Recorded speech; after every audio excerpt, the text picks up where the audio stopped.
न्याय, जमीन का अधिकार, शिक्षा और रोजगार भी जरूरी है। आदिवासी और कृषि श्रमिक को अक्सर अपनी जमीन, जंगल के संसाधनों और बुनियादी सुविधाओं से वंचित रखा गया।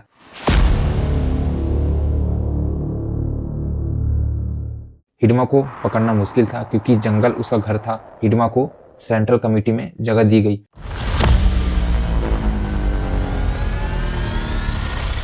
इन्हीं वजहों से वो मोस्ट वांटेड बन गया और दुश्मन के ठिकानों को तबाह करने के लिए डिजाइन किया जाता है। पूर्ववर्ती गांव से 2 दर्जन से ज्यादा लोग पहले से ही माओवादी संगठन में थे। 644 गांव खाली कराए गए, जिसके कारण बदले की आग और तेज हो गई। यह संगठन भारत सरकार द्वारा प्रतिबंधित है।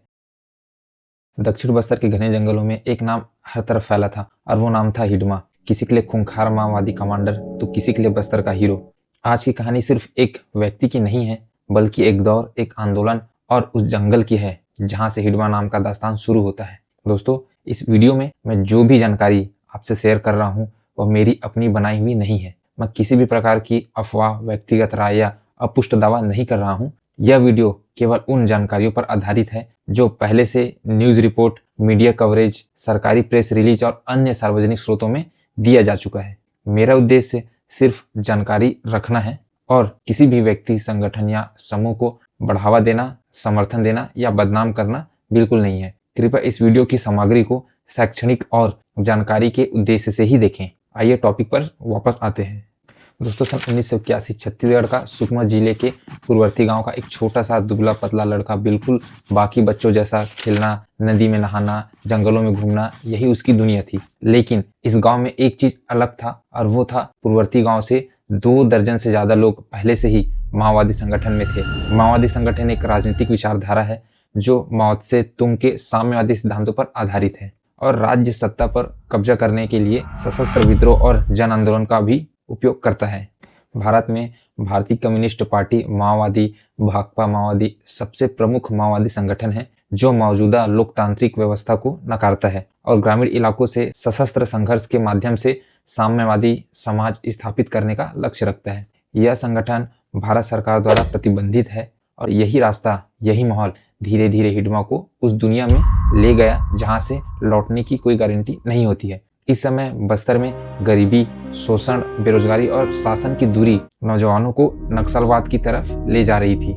सलवा जुडुम जैसे सरकारी समर्थित आंदोलन में 644 गांव खाली कराए गए, जिसके कारण बदले की आग और तेज हो गई। इस आग से एक नाम आगे निकलता है और वो था हिडमा। सन 2000 के आसपास मांडवी हिडमा को नक्सली का उस शाखा में भेजा गया जहां हथियार तैयार किए जा रहे थे और यही वो जगह थी जहां उसकी असली प्रतिभा सामने आई। वो खुद बंदूकें बनाता था, टूटे हथियारों का मरम्मत करता था और लोकल ग्रेनेड जैसे लॉन्चर तैयार करता था। फिर 2001 में उसे दक्षिण बस्तर जिले का प्लाटून में भेजा गया और कुछ ही सालों में People's Liberation guerrilla army PLGA का अहम हिस्सा बन गया।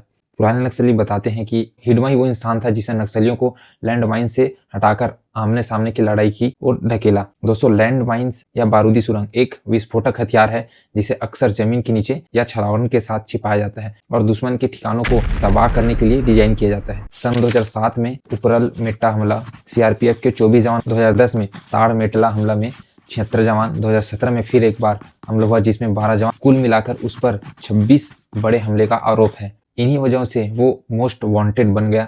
नक्सल संगठन में यह हमेशा कहा जाता था कि स्थानीय आदिवासी बहुत कम ही शीर्ष नेतृत्व तक पहुंचते हैं। शायद इसी वजह से 44 साल के हिडमा को सेंट्रल कमेटी में जगह दी गई। वह कम बोलने वाला लेकिन बेहद चौकन्ना, जिज्ञासु और तेज दिमाग वाला था। वह 7वीं तक पढ़ाई किया, फिर गोड़ी हल्बी से हिंदी सीखा और फिर अंग्रेजी भी सीखा। हिडमा को पकड़ना मुश्किल था क्योंकि जंगल उसका घर था। पहाड़, नदी, नाले, हर रास्ते की उसे बारीकी से जानकारी थी। लड़ाई में कहा जाता था कि अपने लोगों को कभी अकेले छोड़कर पीछे नहीं हटता था और सबसे बड़ी बात, इतने हमले में शामिल होने के बावजूद उसे कभी बड़ी चोट तक नहीं लगी थी। कुछ कहे तो इसे किस्मत या कुछ कहे तो जंगल का ज्ञान जो उसे हर परिस्थिति से निकाल देता था। लेकिन यह बात सुरक्षा एजेंसियों के लिए एक रहस्य ही रही। बस्तर के बहुत से लोग हिडमा को एक लड़के से ज्यादा एक आवाज मानते थे।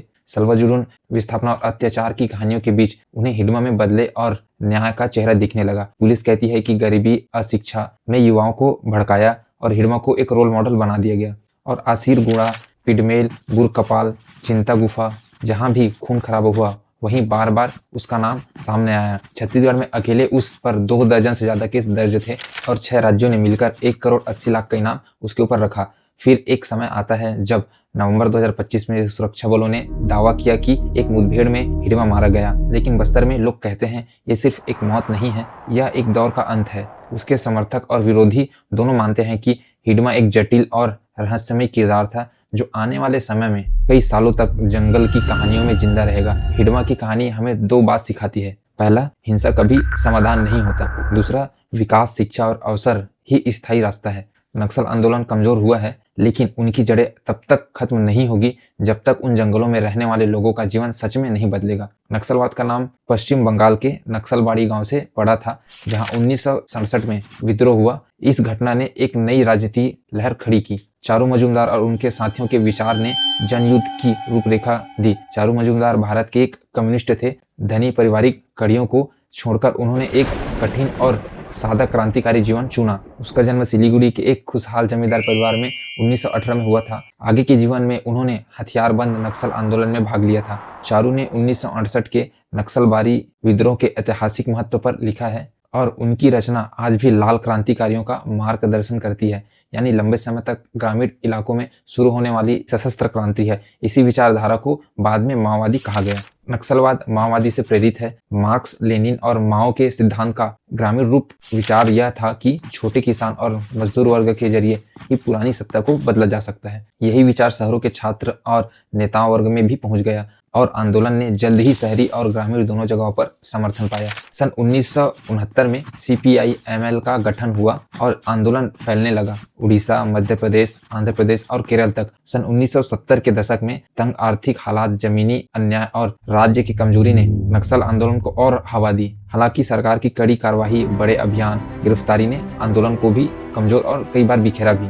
दोस्तों, नक्सलवाद केवल एक विचारधारा का खेल नहीं है, यह जमीन से जुड़ी समस्याओं का जवाब है। आदिवासी और कृषि श्रमिक को अक्सर अपनी जमीन, जंगल के संसाधनों और बुनियादी सुविधाओं से वंचित रखा गया। बड़े खनन, अन्य कारोबारी हितों के कारण विस्थापना और कानून व्यवस्था की अनुपस्थिति ने गरीबी में असंतोष बढ़ाया। ऐसे हालात में कई बार नक्सली समूह स्थायी लोगों को सुरक्षा और कुछ विकास काम दिखाकर अपना समर्थन जुटाते हैं। नक्सली संगठन अक्सर कठोर अनुशासन और क्रांतिकारी प्रशिक्षण पर जोर देता है। शुरुआती वर्षों में छात्र युवा भर्ती के जरिए आंदोलन को नई ताकत मिली। फंड की बात करें तो कई समूहों ने जबरन वसूली, खनन, कंपनियों से सुरक्षा का शुल्क और कभी कभी नशे पदार्थ के कारोबार से धन जुटाया। राज्य की अनुपस्थिति ने उन्हें वैसी सत्ता व्यवस्था करने का मौका दिया जहां स्थायी प्रशासन नहीं पहुंच पाता था। समय समय पर केंद्र और राज्य सरकार ने बड़े सुरक्षा अभियान जैसे ऑपरेशन कमांडो और स्पेशल फोर्सेस के जरिए दबाव दिया।